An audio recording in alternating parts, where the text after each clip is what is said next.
السلام عليكم ورحمة الله تعالى وبركاته. أسعد الله أوقاتكم بكل خير. أول كلامي سلام، أهلا ومرحبا بكم على قناة العدس. إليكم موجز الأخبار. في حادث طريفة من نوعها حرامي يسرق ويقول رمضان خش عظم. وأيضا في حادث غريبة من نوعها طلب زواج فتاة من قرد وذلك لأسباب غامضة. أهلا بكم مجددا. حيث تعود تفاصيل الحادث، قام حرامي بسرقة مكيف قيد التشغيل، وحينما تم إلغاء القبض عليه اعترف بأنه قد قام بالفعل بسرقة المكيف وذلك لأسباب اشتداد درجات الحرارة في رمضان، وقال رمضان خش العظم.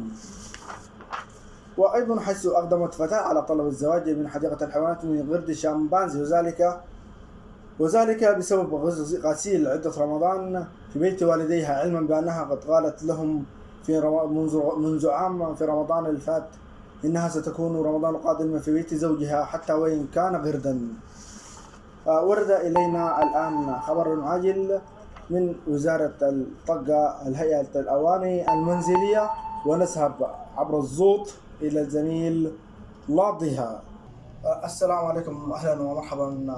أنا زميل بياخة في معك عبر الزوط، حيث أصدرت وزارة الطاقة جامعة المطبخ كلية علوم العدة تخصص الأواني المنزلية فتح باب التسجيل طالبات فقط، وذلك بعد نهاية الشهر الجاري، ولكن تأخر القرار بسبب انقطاع الكهرباء والاتصالات والإنترنت، وتنتهي الفترة بحلول العيد السعيد، وذلك بإشراف كل من عميد الكلية الحاج والمنسق الأكاديمي الحاجة. وبهذا نكون قد وصلنا إلى نهاية النشرة. عودة إلى الزميل بياخة في الاستديو.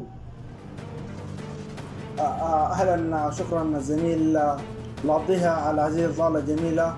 والآن بهذا نكون قد وصلنا إلى نهاية حلقتنا نشرتنا اليوم، وبهذا نقول لكم وداعا وفي أمان الله.